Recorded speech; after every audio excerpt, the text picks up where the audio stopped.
if you know the living God, then that is what impresses your soul most about Him. Not His power, but His mercy.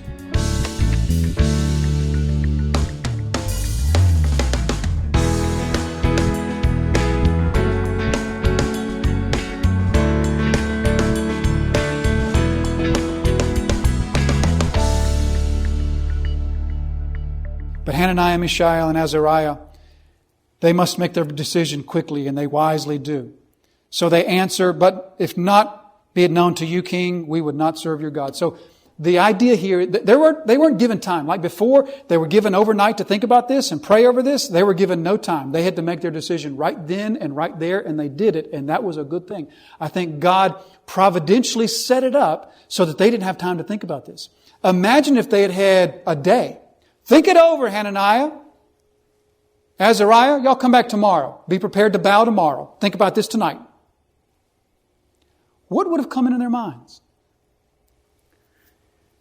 It's just one bow. Just one bow.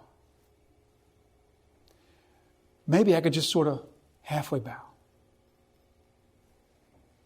And it's not real. I know it's not real. Now, I know the New Testament's not written yet, but our New Testaments tell us that food offered to an idol, and if you know in your heart that that idol is nothing, then eating that food is nothing. So I know that that statue is nothing. It means nothing for me to get down on the ground before it, because I know the living God. I will say, and how much more useful am I to God's kingdom alive? God has delivered me through the food test. He's delivered me through the dream thing. Certainly He doesn't want me to die in a furnace now. I can do so much more for God. Or maybe they would have thought like this. You know, my entire family was killed in Jerusalem. I am the last of my family. If I die in a furnace, what good is that? My family is over. All the things that would have come into their mind. But God graciously didn't give them. They had to answer right then, right there. They already knew their answer.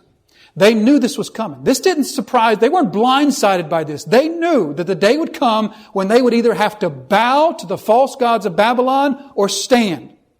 They didn't know when or exactly how, but that statue was unveiled and they said, this is it. We know what we're going to do. And they didn't have time to reconsider it. They made their decision. Sometimes, in God's grace, He doesn't give us the time to mull things over. Because oftentimes when we do mull things over, well, that just opens up a door, doesn't it? But they face this decision, this moral dilemma, this choice that they have to make. This same type of choice that all of us have to make. And here's how they make the choice. The choice is made by two forces within them. There are two forces in your life. The stronger of those two forces determine your moral choices. You know what those forces are? One of the forces is pressure. Pressure from the world and pressure from your sinful heart. The other force is your convictions. Those are the two forces.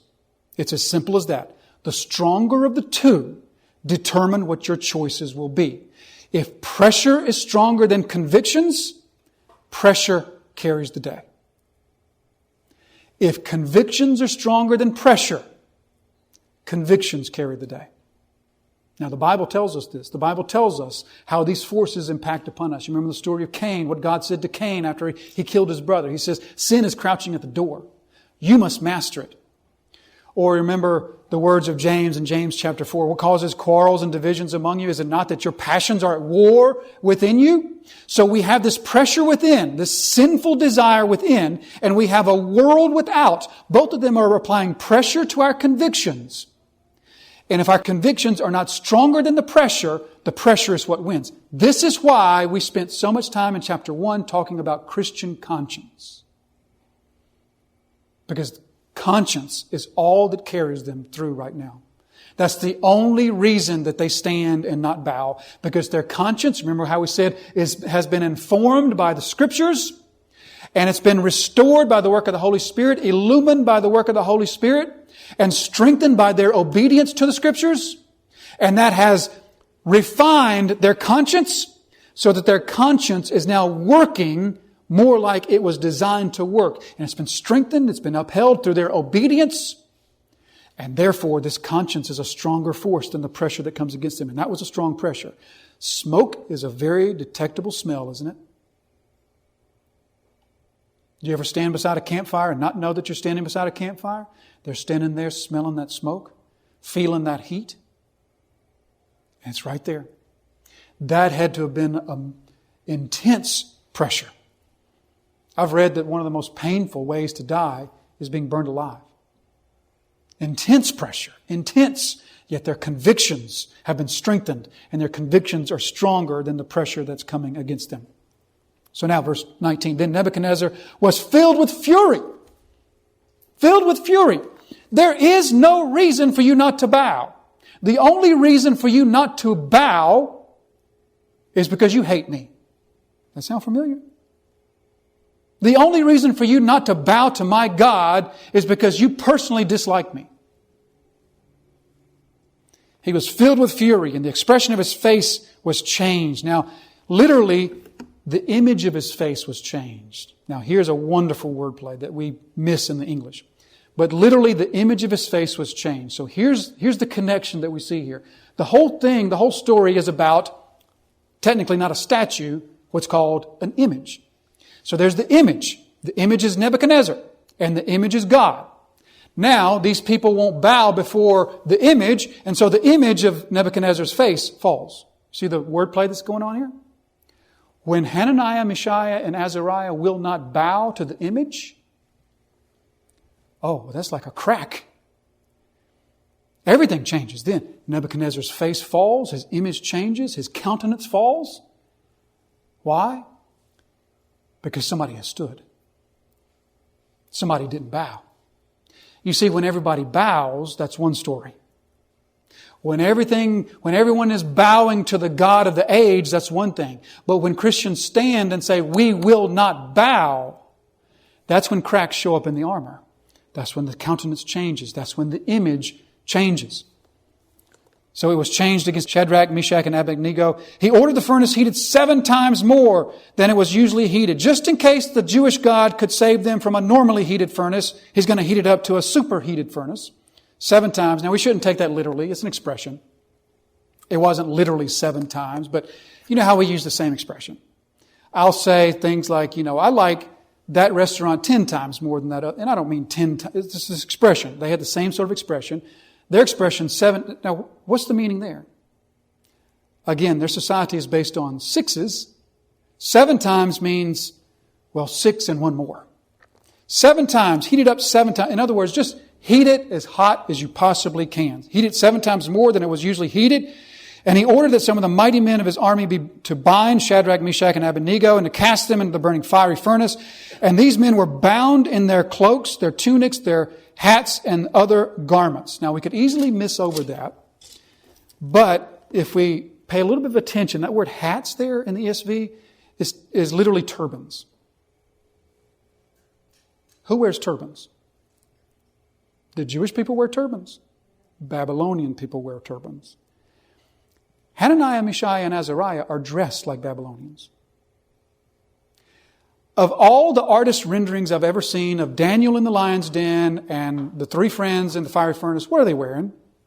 The traditional Hebrew loose-fitting garb. They were dressed like Babylonians.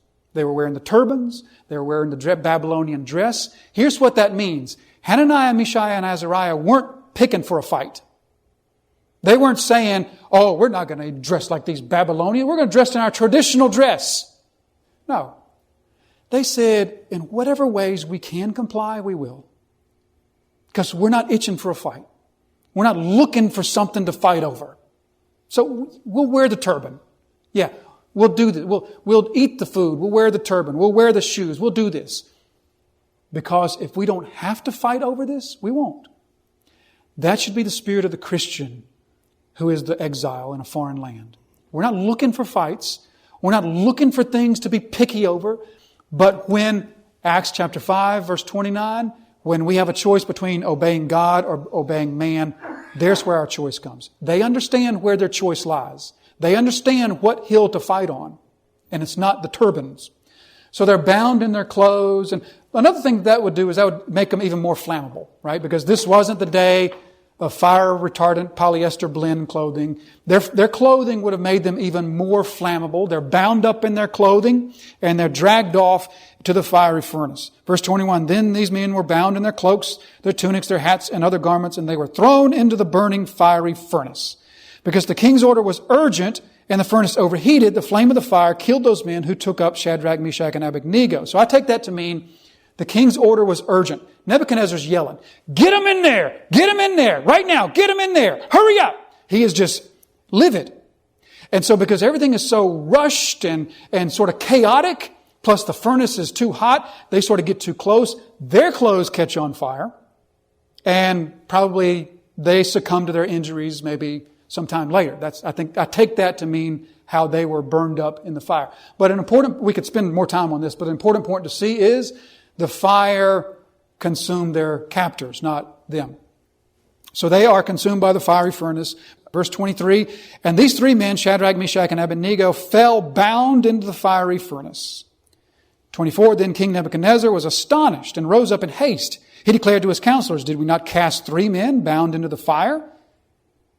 They answered and said to the king, true, O king. He answered and said, but I see 4 men unbound, walking in the midst of the fire. So he now sees 4 figures in there walking around. So they're walking around, which means that they're not doing what? Desperately trying to escape. They're walking around. We don't know what are they talking about? What's the topic of conversation in a furnace? I'm not sure, but they're just walking around. And we're also told that they're unbound. I could make a whole sermon out of this, but I won't. The only thing the persecution burned was their bindings. There's a sermon right there. The only thing the fire of persecution burned was that which bound them. So they're unbound, walking around. There's 4 figures in there walking in the midst of them, and they are not hurt. And the appearance of the 4th is like a son of the gods. If you're reading from the King James, it says the Son of God, capitalized. So, who was in the furnace? There's 2 choices, an angel or Jesus Christ, the pre-incarnate Jesus Christ. And I'm going to be honest with you, it's impossible to know. The word choice here allows for both. Here's what it doesn't allow for. It doesn't allow for the Son of God. Grammatically, that's possible. Contextually, it's impossible. Nebuchadnezzar was a polygamist. Not a polygamist, polytheist. He might have been a polygamist too, but he was a polytheist, which means he believes in all kinds of gods. Even the Jewish Hananiah, Mishael, and Israel, they don't have a clear perception of the Trinitarian God. Even they couldn't explain to you the Son of God. So for Nebuchadnezzar to say, oh, that's the second person of the Trinity, contextually that's impossible. But it could be a son of the gods, meaning Jesus, as he often appears in the Old Testament. He appeared to Joshua. He appears to Abraham before Sodom and Gomorrah. He appears, Elijah, remember the Elijah story? 4 times he appears in 1 Kings 19. So it could be the pre-incarnate Jesus or it could be an angel. There's good arguments for both sides. For the argument for an angel, usually when we see Jesus in the Old Testament, usually the phrase is the angel of the Lord. That's not the phrase here. That's not definitive because there's other occasions like Genesis 19 where the phrase is not used, so it's possible. Later on in chapter 6, Daniel is going to specifically say that God sent His angel. So it seems to lean towards an angel in chapter 6 in the lion's den, perhaps the same thing here. Honestly, there's no way to know for sure whether the being in the furnace was Jesus Christ or the being was an angel that God sent. But you know what? The point is exactly the same either way. The point is, God did not leave them alone in the furnace. That's the whole point. He was with them in the furnace, whether that be His angel or whether that be His Son. So this being inside, this Nebuchadnezzar describes it as this divine type of being. We don't know what that means. Maybe he was 3 feet taller than the others. Maybe he was just different in form. Or maybe it was just some sort of supernatural perception that Nebuchadnezzar just looked and there's something different about that fourth figure. We don't know. But in whatever case, God is with them in the furnace. That is the whole point, that they are not left alone in the furnace. God's ultimate promise is the point of the book. They will not be left alone. They will be delivered. They might die in the furnace. They might live through but ultimately, God will not leave them alone. He will not forsake them. He will be with them through their trials. He will be with them, as Isaiah 43 says, when you pass through the waters, I will be with you, and through the rivers, they shall not overwhelm you. Or Exodus 3 and verse 12, I will be with you, or the words of Jesus and what we know of as the Great Commission, lo, I will be with you always, even to the end of the age. And so, here's this presence of God in the midst of this. I mean, literally, the metaphor couldn't be more powerful. In the midst of the fire, here is this presence of God with them. Verse 26, then Nebuchadnezzar came near to the door of the burning fiery furnace and declared, Shadrach, Meshach, and Abednego, servants of the Most High God, come out, come here. Isn't that interesting? Nebuchadnezzar has to summon them out of the fire. Come out and come here. Then Shadrach, Meshach, and Abednego came out from the fire. And the satraps, here we go again, the satraps, the prefects, the governors, and the king's counselors gathered together and saw that the fire had not had any power over the bodies of those men. That is a wonderful translation. The power of the fire had no power over their bodies. So here these groups, these leaders are gathered together again, and they see him come out. Imagine how they felt. According to the satire of the chapter, these people should have known. That thing up there is just a statue. It's not worthy of us bowing down to it. It's ridiculous for us to bow down, but we'll do it anyway. And here's these three who didn't, and their God delivers them. What are they thinking right now? What's going through their mind? The fire had not had any power over the bodies of those men. The hair of their heads was not even singed. Their cloaks were not harmed, and no smell of fire had come upon them. I don't know if you've ever had a fire. I've never had a fire, but if you ever had a fire, everything in that house is ruined, isn't it? Because if it didn't get burned up, it will stink forever of smoke. So here are these clothes that don't even smell of smoke as they come out. Verse 28, Nebuchadnezzar answered and said, Blessed be the God of Shadrach, Meshach, and Abednego, who has sent his angel and delivered his servants who trusted in him and set aside the king's command and yielded up their bodies rather than serve and worship any god except their own. Isn't that the mantra of today? You're hearing it this weekend on High Gear. My body, my choice. No such thing for the believer. They yielded up their bodies. Remember Paul's words in Romans chapter 12 and verse 1. This is your spiritual worship, to present your bodies a living sacrifice. Paul tells the Corinthians, you're not your own. You've been bought with the price. You belong to another. And so Shadrach, Meshach, Abednego, they yield up their bodies because they know their bodies are not their own. Verse 29, and then, therefore I make a decree, any people, nation, or language that speaks anything against the God of Shadrach, Meshach, and Abednego shall be torn limb from limb, and their houses laid in ruins, for there is no other God who is able to rescue in this way.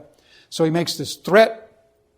Nobody can speak against this God. This doesn't mean that he's converted to faith. It means that Nebuchadnezzar, the polytheist that he is, just simply believes that their God is true and looks like he's pretty powerful. He's the most powerful of all. We'll give him that.